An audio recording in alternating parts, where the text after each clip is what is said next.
Olá, acadêmicos de TTP. Então, gente, não precisa contextualizar o momento que nós estamos passando, mas hoje a gente vai estar falando dentro de uma perspectiva da nossa segunda corrente da disciplina. Vamos falar hoje sobre começar, na verdade, né? Como eu já falei várias vezes, a disciplina é três em uma. Essa questão dá uma complicada na nossa constituição de ministrá-las, de densidade, até mesmo na escolha de vocês da abordagem para trabalhar no estágio. Eu vejo uma falta, de uma certa forma, de um tato, porque a gente observa que, de uma certa forma, o professor de tal abordagem tem uma disciplina inteira para falar da abordagem dele.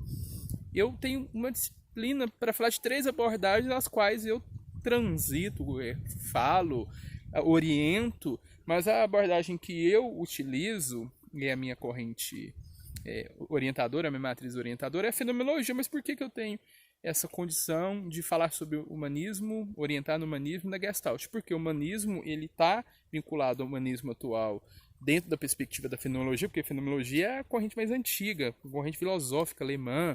A gente já trabalhou isso em epistemologia, a gente não vai voltar naquela questão epistemológica, introdutória. A gente agora vai falar de uma forma um pouco mais específica das teorias, a gente já viu muito, a gente vai entrar mais nas técnicas da fenomenologia. Então, isso que a gente vai estar abordando. E também tem condições de trabalhar Gestalt, porque a Gestalt é praticamente fenomenologia existencial. Então, a gente hoje vai estar falando sobre a fenomenologia. O que é fenomenologia? A fenomenologia trabalha o sujeito como um fenômeno. E esse fenômeno sendo um fenômeno único. A unicidade do indivíduo.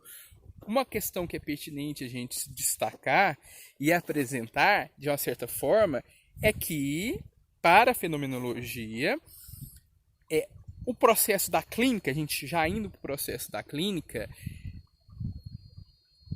o método fenomenológico, ele não é só psicoterapia, ele é mais amplo, ele tem demandas, não é ali só no setting terapêutico. A fenomenologia vê o sujeito dentro da sua representação, da sua constituição como ser, como um fenômeno de existência, e esse fenômeno vai estar com outros seres que são outros fenômenos. E um grupo é um outro fenômeno que representa vários fenômenos de pessoas. Então a fenomenologia tem essa constituição.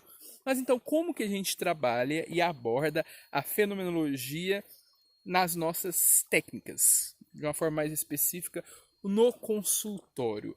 É pertinente destacar, e é uma questão que a fenomenologia ela traz na sua historicidade, que não são apenas os 50 minutos ali.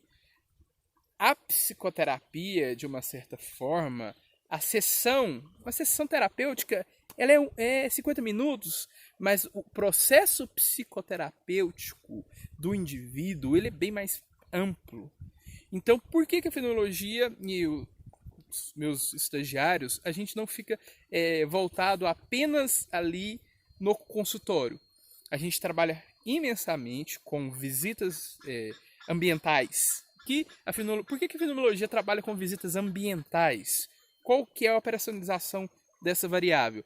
Porque, para a fenomenologia, o setting terapêutico ele é um ambiente experimental. E é um ambiente experimental necessário. A gente não descredencia o setting terapêutico, mas a gente aborda a necessidade de ir ao espaço desse ser. Como ser que é um fenômeno, como esse indivíduo, de uma certa forma, apresenta-se no meio de sua existência, de suas interconexões.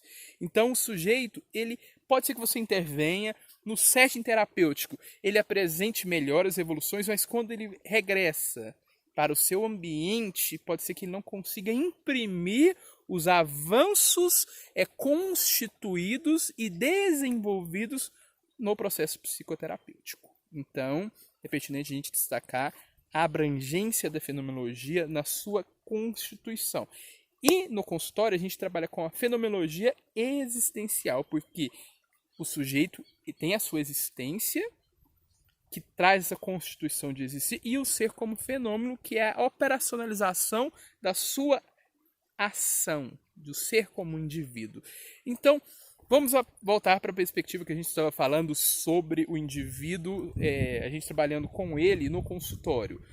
Que são as visitas ambientais? Por isso que a gente tem um projeto que a gente desenvolve no fórum aí, a gente já está no 3º ano, na primeira vara civil e da infância e da juventude com o Dr. Rui, porque a gente vai a campo. Então, a gente trabalha com visita domiciliar, então, tanto lá nas questões do fórum, mas voltando para a clínica, sempre. É só criança? Não, adulto também. Nós trabalhamos a visita domiciliar, conhecer o ambiente do indivíduo.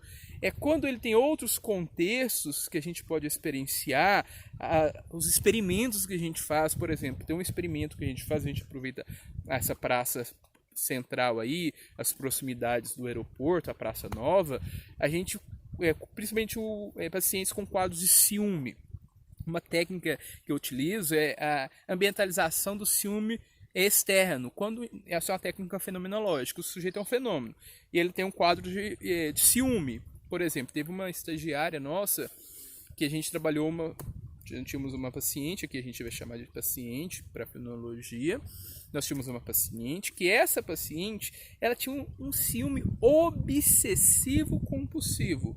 Então a gente foi com ela para a praça mais nova da cidade, onde as pessoas se aglomeram, fazem caminhada, e a gente pôs ela para observar casais no decorrer do movimento. E a gente observou que essa paciente, como ela observava as relações dos casais, essas diferenciações. Então, ali no setting terapêutico para fenomenologia, é uma coisa você falar, você instruir, você direcionar, você apresentar hipóteses, mas quando você pega esse indivíduo, leva ele para a realidade prática, mas se ele está voltado para ele já não consegue por si só, mas ele consegue no ambiente ver pessoas que possuem comportamentos próximos ao dele, é mais hábil esse fenômeno dele por si conseguir evocar alguma transformação. Então a fenomenologia ela não é uma psicoterapia breve, rápida, mas também não é uma terapêutica que vai 1, 2, 5, 10 anos, como em outras abordagens. Não entrar em especificidades, que eu não gosto dessa questão ideológica. A gente tem que respeitar e pautar todas as nossas correntes. Mas a fenomenologia traz essa discussão. Outra perspectiva importante, que a gente trabalha principalmente criança e adolescente, é a visita escolar, para conhecer a realidade do indivíduo, o contexto ambiental que ele está inserido. Não é que a gente estar questionando a escola ou estar questionando a inserção dessa criança, desse adolescente no espaço acadêmico, no espaço escolar, mas sim como é esse fenômeno da existência desse seu indivíduo paciente no ambiente de formação de aprendizagem, que tem as suas especificidades. Então, se faz plausível nós destacarmos tais pontuações. E também fazemos visitas ambientais de contextos sociais e culturais. Por exemplo, o que é o processo cultural que o indivíduo vivencia? Por exemplo, cinema. A gente vai no cinema com o nosso paciente? Sim, temos que ter muito cuidado no processo de estabelecer vínculo, mas o terapeuta ele tem que ter muito cuidado nos limites estabelecidos. Uma das questões que eu já fiz com o paciente, nós tínhamos em Rio Verde o Forró da Comigo, eu tinha um paciente acima de 35 anos que tinha dificuldades de relacionamento pelo processo de luto que ele havia vivenciado. Eu fui no Forró da Comigo com ele, eu não tinha nem idade no período de sexta-feira, eu tinha idade mínima para entrar, pedi autorização para a presidente na época lá, que era até conhecida minha, estive com ele, vivenciei o ambiente dele. Temos que ter alguns status, por exemplo, você não vai beber, você não vai ter cuidado, você vai ter restrições. Então, nessas questões ambientais, intervenções ambientais que a fenomenologia propõe, é pertinente a gente ter muito cuidado nas nossas ações. Mas um dos focos da fenomenologia é estar inserido no ambiente do indivíduo, porque esse ambiente ele é potencializador tanto positivo quanto negativo do desenvolvimento e do avanço do sujeito como um fenômeno existencial.